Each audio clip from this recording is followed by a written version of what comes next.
عارف رومی رحمۃ اللہ علیہ فرماتے ہیں کہ مثال دینے کے لیے بات سمجھاتے ہیں. فرماتے ہیں ایک شخص جنگل میں لکڑیاں کاٹنے جایا کرتا تھا تو شیر سے دوستی ہو گئی, یعنی ڈائریکٹ بادشاہ سے دوستی ہو گئی. اور بادشاہ بھی وہ جو جنگل کا بادشاہ ہے, جنگل کے بادشاہ سے دوستی ہو گئی. اب وہ لکڑہارا غریب آدمی تھا, لکڑیاں تو کاٹنی ہوتی تھی.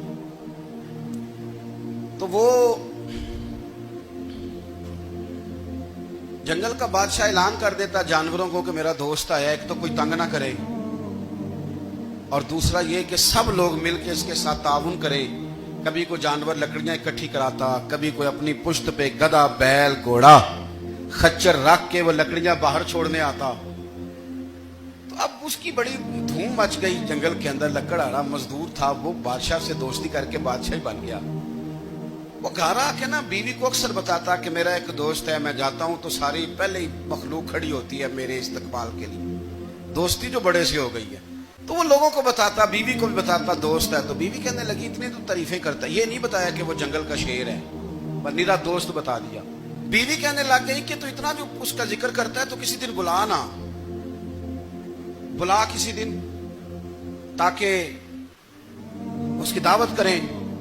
اب اس نے پھر نہ اس کو پردے میں رکھا. کیا کہتے ہیں آج کل, سرپرائز دینا ہے, مگر سرپرائز دینا ہے, پردے میں رکھا کہ وہ شیر ہے. تو وہ بلا لیا گھر. اب اس کے لیے کچا گوشت, ظاہر ہے شیر نے کچا گوشت دکھانا تھا. وہ کہنے لگی پکانا کس طرح کا ہے. وہ کہنے لگا جب وہ آئے گا پھر بتاؤں گا. اب وہ کچا گوشت 2-3 بکرے ذبح کر کے ڈال دیے. وہ آ گیا شیر. عارف رومی کہتے ہیں جب وہ آیا نا تو اس کی بیوی نے دیکھا تو اس نے ایک سخت جملہ کہہ دیا. کہنے لگی اوہو, میں سمجھی تھی پتہ نہیں کون ہے, اس طرح کے درندے تیرے یار ہیں, کتے بلے دوست بنائے ہوئے, یہ کیا بات ہوئی. خیر وہ شیر نے سن لیا, گوشت کھایا, وہ چلا گیا. اگلے دن لکڑہارا لکڑیاں کاٹنے گیا تو شیر نے ملاقات کرتے ہی لکڑہارے سے کہا کہ یہ نا کلاڑی اٹھا اور میری پشت پہ نا ایک زخم کر دے. اس نے کہا نہیں میں یہ کام نہیں کرتا, تو میرا دوست ہے. اس نے کہا سن بھائی, میں نے پیار سے کہا ہے تو مان جا, ورنہ میں ہوں شیر, میں نے تجھ سے منوا ہی لینا ہے, میں کوئی تکلیف دوں گا مناسب نہیں, تو کر.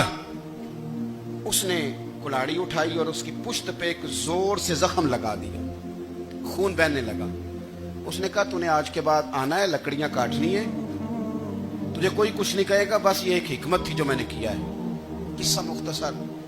وہ آتا رہا, لکڑیاں ملتی رہی, خدمت بھی ہوتی رہی. 6-8 ماہ گزر گئے. ایک دن شیر اس سے کہنے لگا یہ میرے ذرا بال اٹھا کے دیکھ, وہ جو تو نے زخم لگایا تھا وہ کہاں پہ ہے. اس نے وہ بال اٹھا کے دیکھا تو زخم ملا ہی نہیں, کئی جگہ پہ ٹٹولا کا یار یہاں تھا, یہاں تھا, یہاں تھا. شیر نے پھر کیا کمال ہی جملہ کہا. اس نے کہا کہ وہ جو کلاڑی کا زخم تو نے لگایا تھا نا وہ مکمل ہو گیا, لیکن تیری بیوی کا جو لہجہ تھا اور اس کی جو تلخی تھی وہ آج تک میرے ذہن میں موجود ہے, وہ ابھی بھی مجھے تکلیف دیتی ہے. وہ بات سوچتا ہوں مجھے اس نے درندہ کہا, اس نے میرے بارے میں اتنے کچے اور کمزور اور سخت جملے کہے, تو وہ بات مجھے بھولتی, وہ آج بھی میرے ذہن میں اسی طرح گونجتی ہے. الخ جملے جو اس نے کہے اور خوفناک جو انداز اس نے اختیار کیا, وہ بات مجھے کبھی بھی بھولتی